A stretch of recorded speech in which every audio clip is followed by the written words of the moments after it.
அனைவருக்கும் வணக்கம். செப்டம்பர் 16ஆம் தேதி சூரியன் கன்னி ராசியில் பயிற்சி அடைய போவதால் எந்தெந்த ராசிக்காரர்களுக்கு அதிர்ஷ்டம் கிடைக்க போகிறது, இந்த புரட்டாசி மாதத்தில் 12 ராசிக்காரர்களுக்கும் கிடைக்க போகும் பலன்கள் என்ன அப்படிங்கிறத பற்றி தான் இன்றைக்கி நம்ம இந்த வீடியோவில் தெரிஞ்சுக்க போகிறோம். இந்த வீடியோ ரொம்பவே பயனுள்ளதாக இருக்கும். அதனால் வீடியோவை கடைசி வரைக்கும் ஸ்கிப் பண்ணாமல் பாருங்கள். நீங்கள் இன்னும் நம்ம சேனலை சப்ஸ்கிரைப் பண்ணலைன்னா மறக்காமல் சப்ஸ்கிரைப் பண்ணிவிடுங்க. உங்களுக்கு திருப்பதி ஏழுமலையான் பிடிக்கும் அப்படின்னா ஓம் நமோ நாராயணா எனும் மந்திரத்தை மறக்காமல் கமெண்ட் பண்ணுங்கள். வாங்க வீடியோக்குள்ளே போகலாம். கிரகங்களின் அதிபதி சூரியன். சூரியன் ஒவ்வொரு ராசியிலும் பயிற்சி அடையும் போது ஒவ்வொரு தமிழ் மாதம் உருவாகிறது. அந்த வகையில் தற்போது சிம்ம ராசியில் இருக்கக்கூடிய சூரியன் கன்னி ராசியில் செப்டம்பர் 16ஆம் தேதி பயிற்சி அடைய போகிறது. சூரியனின் இந்த பயிற்சியால் தமிழ் மாதமான புரட்டாசி மாதம் பிறக்க இருக்கு.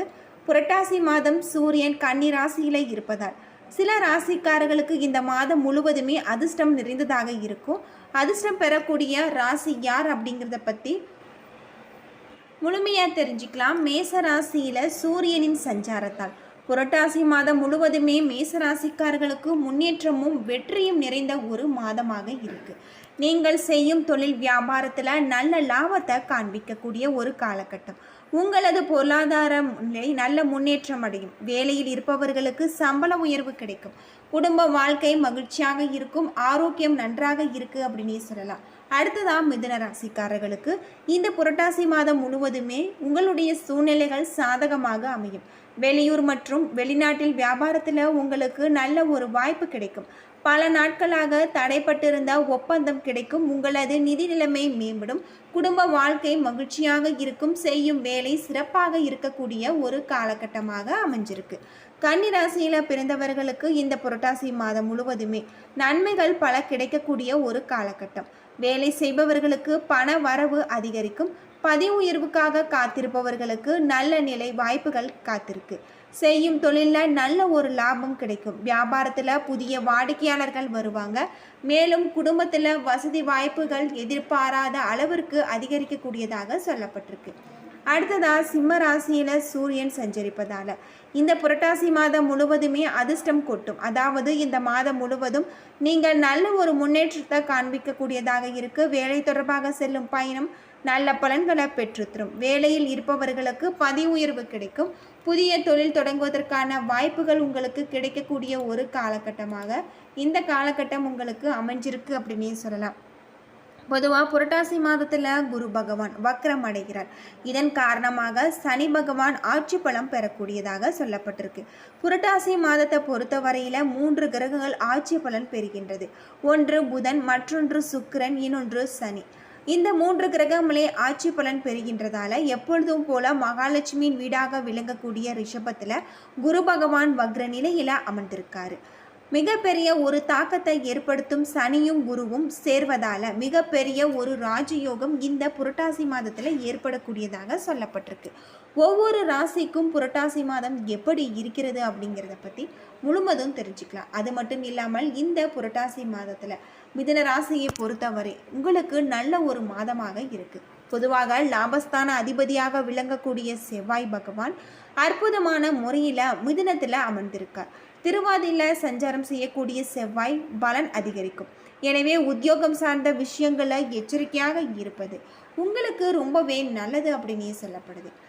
சிறு சிறு விபத்துகள் ஏற்படலாம். சற்று கவனமாக இருக்க வேண்டும். மிதுன ராசியில் வக்ர சனியும் சேர்ந்திருப்பதால் உங்களுக்கு மிகப்பெரிய ஒரு மாற்றம் ஏற்படும். அடிக்கடி சண்டைகள் ஏற்படலாம். இந்த பிரச்சனையில் இருந்து தப்பிக்க பிறப்பு ஜாதகத்தை ஆராய்ந்து எந்த தெய்வத்தை வழிபாடு செய்வதால் பிரச்சனைகள் தீவிரமாகும் அப்படிங்கிறத பற்றி தெரிந்து கொண்டு வழிபடுவது இன்னும் சிறிய பலன்களை உங்களுக்கு தரக்கூடியதாக இருக்குது. அதே போல் குடும்பத்தில் தேவையில்லாத பிரச்சனைகள், சச்சரவுகள், பிள்ளைகள் பிடிவாதம், மன வருத்தத்தில் நீங்கள் இருந்த நிச்சயமாக அந்த மாதிரியான பிரச்சனைகளுக்கு தீர்வு கிடைக்க வாய்ப்பு இருக்குது. இந்த நேரத்தில் ரொம்ப ஜாக்கிரதையாக இருக்க வேண்டும். தேவையில்லாத மனக்கசப்புகள் ஏற்பட வாய்ப்பு இருக்குது அப்படின்னே சொல்லலாம்.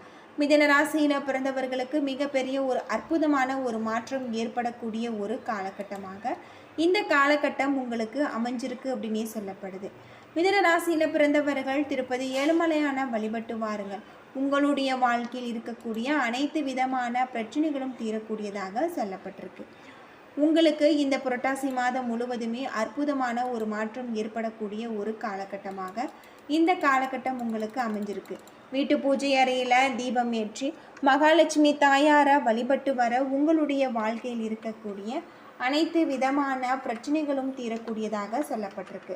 புரட்டாசி மாதம் பெருமாள் வழிபாடு மிக அற்புதமான ஒரு வழிபாட்டு முறையாக இருக்குது. மிதுன ராசிக்காரர்களை பொறுத்தவரை பெருமாள் வழிபாடு செய்வது இன்னும் நிறைய நன்மைகளை நமக்கு கொண்டு சேர்க்கக்கூடிய ஒரு காலகட்டமாக அமைஞ்சிருக்கு. தமிழ் மாதங்களில் புரட்டாசி மாதம் மிக அற்புதமான ஒரு மாதமாக இருக்குது. திருப்பதி ஏழுமலையான வழிபடுவதும் திருப்பதி ஏழுமலையான காண திருப்பதிக்கு செல்வதும் சிறந்த ஒரு மாதமாக தான் இந்த புரட்டாசி மாதம் இருக்குது. அது மட்டும் இல்லாமல் இந்த புரட்டாசி மாதத்தில் பெருமாள் கோவிலுக்கு செல்லும்போது 3 விஷயங்களை செய்தால் போதும் நம்முடைய வாழ்க்கையில் இருக்கக்கூடிய அனைத்து விதமான பாவங்களும் தீரும். மனிதர்களாக பிறவி எடுத்தவர்கள் எப்பொழுதுமே ஒரு பழக்கம் இருக்கும். தங்களது வாழ்க்கையில் ஏதாவது கஷ்டம் வந்துவிட்டால், தங்களுடைய வாழ்க்கையில் ஏதாவது தவறு நடந்துவிட்டால் அதற்கான பழியை தூக்கி அடுத்தவர்கள் மேல் போடுவதும், ஆனால் நம்முடைய வாழ்க்கையில் நமக்கு ஏற்படக்கூடிய கஷ்டங்களுக்கும் பிரச்சனைகளுக்கும் நாம் செய்த கர்ம வினைகள் தான் காரணம் என்பது யாரும் உணர்வது கிடையாது.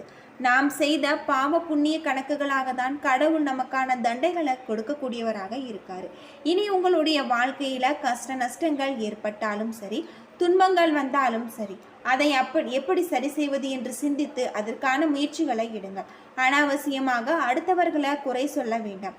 எந்த ஒரு நல்ல தகவலோடு நாம் செயல்படுத்துவது இன்னும் நிறைய நன்மைகளை நமக்கு கொண்டு சேர்க்கக்கூடியதாக சொல்லப்பட்டிருக்கு. பொதுவாக புரட்டாசி மாதத்தில் நாம் பெருமாள் கோவிலில் தரக்கூடிய தீர்த்தம் நம்முடைய உடலுக்கும் கண்கள் தெரியாத எந்த ஒரு பிணி இருந்தாலுமே அதை தீர்க்கக்கூடிய சக்தி கொண்டதாக இருக்குது. பெருமாள் கோவிலில் தீர்த்தத்திற்கு உண்டு என்று சொன்னால் அது மிகையாகாது. தீர்த்த ரூபத்தில் நம் கையில் வருவது அந்த பெருமாள் தான். ஆக பெருமாள் கோவிலுக்கு சென்றால் கட்டாயம் தீர்த்தத்தை வாங்கி பருகி கொள்ளுங்கள். உங்களுடைய வாழ்க்கையில் இருக்கக்கூடிய பிரச்சனைகள் தீரும். 2வதாக துளசி. பெருமாள் கூடிக்கொண்டிருக்கும் துளசியை நம் கையில் வாங்கி அதை நாம் கண்களில் ஒற்றிக்கொண்டால் போதும். பெருமாளின் அன்பின் நாம் முழுவதுமே பெற்றுவிடலாம். பெருமாள் அன்பை பரிபூர்ணமாக பெற வேண்டும் என்றும் பெருமாள் கோவிலில் துளசியை கட்டாயமாக நம் கையில் வாங்கி நமது வீட்டிற்கு எடுத்து வர வேண்டும். பெருமாள் கோவிலுக்கு கொடுக்கும் துளசியை தலையில் வைத்து கொண்டால் கூடாது. அது குறிப்பிடத்தக்க ஒரு விஷயமாக சொல்லப்படுது. இறுதியாக சொல்லப்படுவது சடாரி. இதுதான் நம்முடைய தலையெழுத்தை மாற்றக்கூடியது. அந்த பிரம்மா நம்முடைய தலையெழுத்தை எப்படி கிறுக்கி வைத்திருந்தாலும் சரி, அது சரி செய்யக்கூடிய சக்தி இந்த சடாரிக்கு உண்டு. சடாரிக்கு பாதுகை என்ற மற்றொரு பெயரும் இருக்கு. பா என்றால் பாவத்தை விளக்குவது என்று பொருள். தூ என்றால் துன்பங்கள் விளக்கும் என்பது பொருள். கை என்றால் பெருமாளே நம்முடைய வாழ்க்கையை கொடுத்து மேலும் தூக்கி விடுவார் என்பதும் சொல்லப்படுது. நம்முடைய வாழ்க்கையில் இருக்கும் பாவங்கள் விலகி துன்பங்கள் விலகி வாழ்க்கையில் மேலே ஏற வேணும் என்றால் பெருமாள் கோவிலுக்கு சென்றால் இந்த வழிபாட்டை நம்ம வழிபடுவது இன்னும் நிறைய நன்மைகளை நமக்கு சொல்லக்கூடியதாக சொல்லப்பட்டிருக்கு. ஆத்மாத்மாக வழிபடு செய்வதாலே போதும் பல நன்மைகள் நம்மளை தேடி வரும். புரட்டாசி மாதத்தில் ஒரு நாள் ஆவது பெருமாள் கோவிலுக்கு சென்று பெருமாள் கோவில் தீர்த்தத்தை பருகி பெருமாள் கோவில் துளசியை உங்கள் கையால் வாங்கி சடாரியை உங்களுடைய தலையில் வைத்து கொள்ளுங்கள். நிச்சயமாக உங்களுடைய வாழ்க்கையில் பல மாற்றங்கள் ஏற்படும் அப்படின்னும் சொல்லப்படுது. இது போல செய்து வருவது நிச்சயம் நிறைய நன்மைகளை நமக்கு கொண்டு சேர்க்கக்கூடியதாக இருக்குது அப்படின்னு சொல்லலாம். பொதுவாக புரட்டாசி மாதம் என்றாலே பெருமாளுக்கு மிகவும் உகந்த மாதமாக இருக்குது. எல்லோரும் அறிந்த ஒரு விஷயம், புரட்டாசி மாதம் தொடங்கிய நாள் முதல் பெருமாள் கோவிலில் சிறப்பான வழிபாடுகள் தொடங்க ஆரம்பித்துவிடும். என்ன நண்பர்களே, இந்த வீடியோ உங்களுக்கு பயனுள்ள தகவலை தந்திருக்கும்னு நினைக்கிறேன். வீடியோ பிடிச்சிருந்தால் லைக் பண்ணுங்கள், ஷேர் பண்ணுங்கள், கமெண்ட் பண்ணுங்கள். இது போல தகவலை தெரிஞ்சுக்க நம்ம சேனலை மறக்காமல் சப்ஸ்கிரைப் பண்ணுங்கள். நன்றி நண்பர்களே.